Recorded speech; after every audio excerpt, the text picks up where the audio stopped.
Hello, আসসালামু আলাইকুম। কেমন আছেন ভাইয়া বোনেরা? আপনাদের দোয়া আমরা ভালো আছি, আল্লাহ অশেষ রহমতে। এখন আজকে চিংড়ি মাছ দিয়ে করলা ভাজি করব। তেল দিয়ে দিলাম, সয়াবিন তেল। আর আমি প্রথমে চিংড়ি মাছগুলো দিয়ে দিব।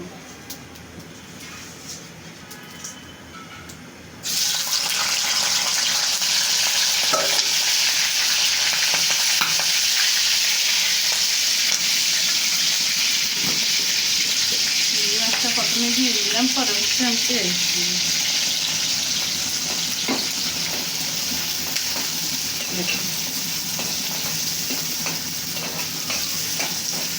আগে চিংড়ি মাছটা দিলে ভাজা হয়।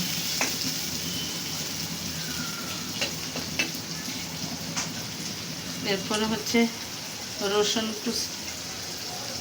কুচানো রসুন দিয়ে দিই। বেশি ভাজবো না, হালকা ভাজবো।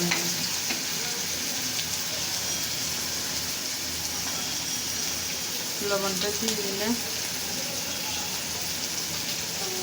হলুদ গুঁড়া দিলে একটু, পরে দিয়ে একটু জিরে গুঁড়া দিলে,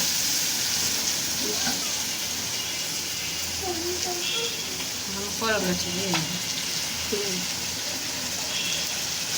করলাটা একটা আলু দিলাম সাথে।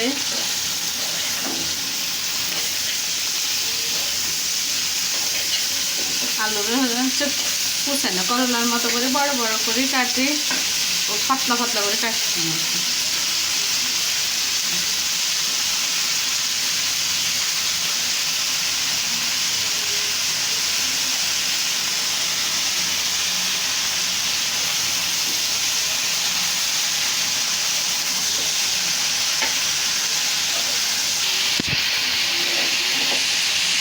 এখন পটলগুলো রান্না করব কিভাবে। আমি চুলা বন্ধ, সব কিছু দিয়ে মাখাই, তারপরে পটল রান্না করব।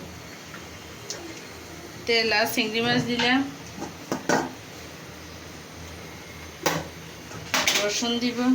এরকম গরম আগে এরকম করে রান্না করতে। ওই রান্না কিন্তু অনেক মজা ছিল। আগে সব কিছু মাখাই জোখাই পরে রান্না করতে। পেঁয়াজ দিয়ে দিলাম, লবণ দিচ্ছি। দেখেন, ভাজবো না আমি, এগুলো এমনি মাখাবো সবগুলো। এখানে মরিচ গুঁড়া দিচ্ছি, কাঁচা মরিচ তরকারি হওয়ার আগে দিয়ে দিব। একটু জিরা গুঁড়া দিব। আগে গ্রামের মানুষ এমনি রান্না করতে। জিরা গুঁড়া দিলাম, সবগুলো দিয়ে মাখাই নিলাম। হলুদটা একটু কম লাগতেছে আমার কাছে, হলুদ আর একটু হলুদ দিয়ে দিলাম।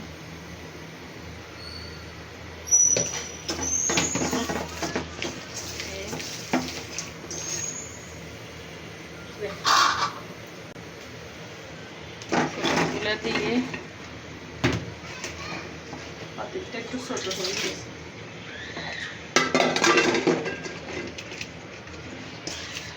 মাংসের মতো করে মাখাই দিব, মাখাই রান্না করব।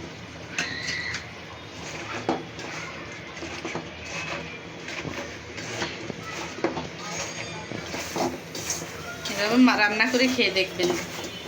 আমরা তো তেলের মধ্যে সব কিছুর কষাই টষাই, আমার দাদি এরা এইভাবে রান্না করতে, আমার মাও রান্না করতে। এরকম করে রান্না করলে পরে কষানোটা ভালো হয়ে আসলে আমি দিই রান্নার পানিটা দিই। পাতিলটা আমার ছোট হয়ে গেছে, ঢাকনা দিয়ে ডেকে বসাই।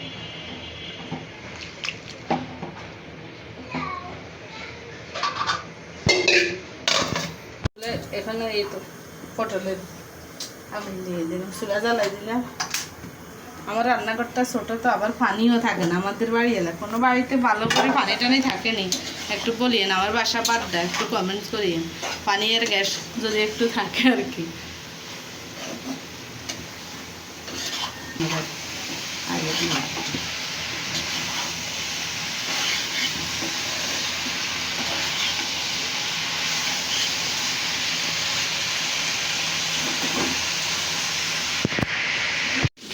আমার করলা হয়ে আসছে।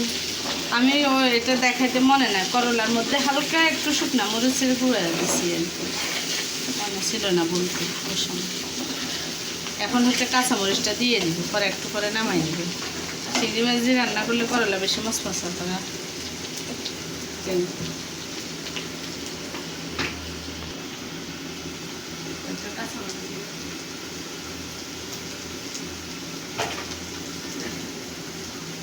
আর একটু আগে দিয়ে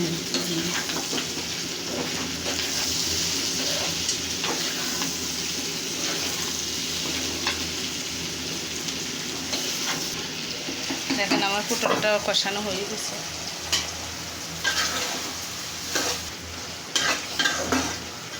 এরকম মাখায় যেটা বসে, আমি একটু লবণ দেখছি, অনেক ভালো লাগছে।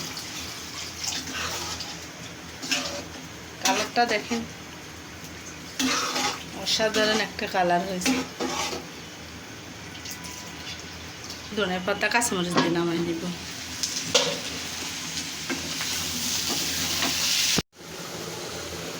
করলা ভাজিটা রান্না শেষ, আমি একটু ধনে পাতা দিয়ে দিলাম করলার মধ্যে।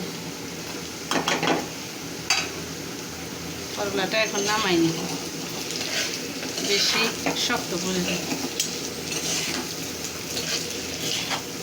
যদি কেউ কাঁচা মাছ দিয়ে খেতে চায় আর কি, পরে একটু ভালো করে পটলটা মাখাই, পরে মাছগুলো একটু পানি সব কিছু দিয়ে হালকা হালকা জিনিসপত্র দিয়ে মাখাবেন। মাখায় মাছগুলো পটলের উপর দিয়ে আস্তের উপরে দিয়ে দিবেন, পরে পানি দিবেন। কষানো হয়ে গেলে রান্নার পানি দিয়ে নামাই ফেলবেন। দেখুন আমার করলাগুলো কীরকম হয়েছে, অবশ্যই এরকম করে রান্না করে দেখবেন। এখন হচ্ছে আমি তরকারির মধ্যে কাঁচামরিচ আর ধনে পাতা দিয়ে দিয়েছি, এখন নামাই ফেলবো।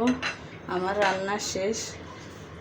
এই দেখুন চিংড়ি মাছ দিয়ে আর হচ্ছে করলা ভাজি, চিংড়ি মাছ দিয়ে করলা ভাজি, পটল এরকম মাখাই দেখবে কীরকম লাগে। রান্নাটা আমার জানাবেন। আমার চ্যানেলটা ভালো লাগলে সাবস্ক্রাইব করবেন, কমেন্ট করবেন, একটা লাইক দিবেন। আর হচ্ছে আজকের মতন এখানে বিদায় নিলাম, যদি ভুল হয়ে থাকে ক্ষমা করে দিবেন। আল্লাহ হাফেজ।